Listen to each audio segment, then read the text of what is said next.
Welcome to Telangana Raji news. ప్రపంచంలోనే అతిపెద్ద గిరిజన జాతరగా తెలంగాణ కుంభమేళాగా పేరు పొందిన మేడారం మహాజాతరను అంగరంగ వైభవంగా జరుపుకోవాలని సీఎం రేవంత్ రెడ్డి గారు రాష్ట్ర ప్రజలకు పిలుపునిచ్చారు. గిరిజన ఆదివాసీ ఆచార సాంప్రదాయాలతో 4 రోజుల పాటు జరిగే ఈ పండుగను వనదేవతల మహోత్సవంగా జరుపుకోవాలని సూచించారు.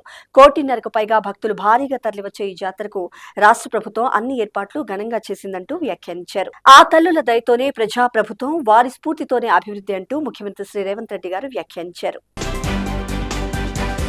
ఇక్కడ మనకు ముఖ్యమైన అంశం చూసినాం.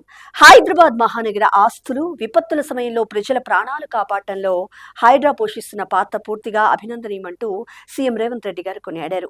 ఈ మేరకు ఎక్స్ వేదికలో ఆయన పోస్ట్ చేశారు. వేల కోట్ల రూపాయల విలువ చేసే ప్రభుత్వ ఆస్తులను కాపాడటంతో పాటు సిటీ సౌందర్యానికి, పర్యావరణ పరిరక్షణకు ఆయువు పట్టైన చెరువుల పరిరక్షణ, పునరుద్ధరణలోనూ ప్రజాప్రభుత్వం ఆలోచనలను హైడ్రా చక్కగా ఆచరణలో పెట్టిందంటూ వ్యాఖ్యానించారు. ఇక్కడ మనకు ముఖ్యమైన అంశం చూసినాం. కేంద్రంలోని మోడీ ప్రభుత్వం దేశాన్ని రాజుల కాలానికి తిరిగి తీసుకెళ్లాలని అనుకుంటుందని కాంగ్రెస్ పార్టీ అగ్రనేత, లోక్సభ ప్రతిపక్ష నేత గౌరవశ్రీ రాహుల్ గాంధీ గారు నిప్పులు చెరిగారు. కార్మికులకు జీతాల చర్చల హక్కును లాగేసుకోవడం, పంచాయతీల అధికారాన్ని తొలగించడం, రాష్ట్రాల అధికారాన్ని కేంద్రీకరించడం ఉపాధి హామీ చట్టం రద్దు వెనుక ఉన్న అసలు ఉద్దేశం అంటూ ఆయన పేర్కొన్నారు. ఇక్కడ మనకు ముఖ్యమైన అంశం చూసినాం. మున్సిపల్ ఎన్నికల్లో కాంగ్రెస్ పార్టీదే ఘన విజయం అంటూ PCC chief MLC Mahesh Kumar Goud గారు వ్యాఖ్యానించారు.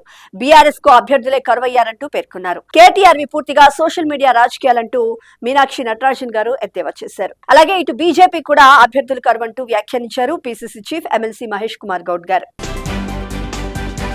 ఇక్కడ మనకు ముఖ్యమైన అంశం చూసినాం. సింగరేణి కార్మికుల సంక్షేమానికి పెద్దపీట వేస్తామంటూ డిప్యూటీ సీఎం మల్లు భట్టి విక్రమార్క గారు వ్యాఖ్యానించారు. సింగరేణి కార్మికులకు అధికారులతో సమానంగా సౌకర్యాలు, ప్రమాద బీమా కల్పిస్తున్నామంటూ వ్యాఖ్యానించారు. ఉద్యోగుల పేరు మార్పు సమస్యకు కూడా పరిష్కారం చూపుతామంటూ డిప్యూటీ సీఎం మల్లు భట్టి విక్రమార్క గారు పేర్కొన్నారు. ఇక్కడ మరొక ముఖ్యమైన అంశం చూసినాం.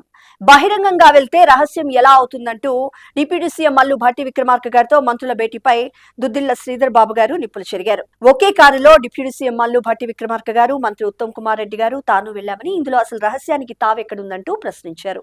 కేబినెట్ అనేది ఒక యూనిట్ అని, పాలనను సమన్వయం చేసుకోవడం మంత్రులుగా తమ బాధ్యత అంటూ కూడా స్పష్టం చేశారు. ఇక్కడ మరొక ముఖ్యమైన అంశం చూసినాం. తెలంగాణ ఉద్యమ సమయంలో పైసా లేని బీఆర్ఎస్ కు అసలు 100 కోట్ల ఆస్తులు ఎలా వచ్చాయంటూ మంత్రి వివేక్ వెంకటస్వామి గారు ప్రశ్నించారు. ప్రాంతీయ పార్టీ అయిన ఆ పార్టీకి 980 కోట్ల రూపాయల విలువైన ఎలక్టోరల్ బాండ్లు ఎక్కడి నుంచి వచ్చాయి, ఎలా వచ్చాయో చెప్పాలంటూ నిలదీశారు మంత్రి వివేక్ వెంకటస్వామి గారు. మిగులు బడ్జెట్ తో ఉన్న రాష్ట్రాన్ని అప్పగిస్తే తెలంగాణను 8 లక్షల కోట్ల అప్పుల్లో ముంచారంటూ తీవ్రంగా ధ్వజమెత్తారు. ఇక్కడ మనకు ముఖ్యమైన అంశం చూసినాం.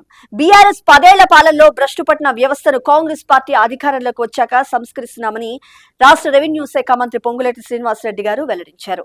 గత పాలకుల స్వార్థపూర్త నిర్ణయాల వల్ల దెబ్బతిన్న వ్యవస్థను సీఎం రేవంత్ రెడ్డి గారి నేతృత్వంలోని ప్రజాప్రభుత్వం గాడిలో పెడుతుందంటూ తెలిపారు.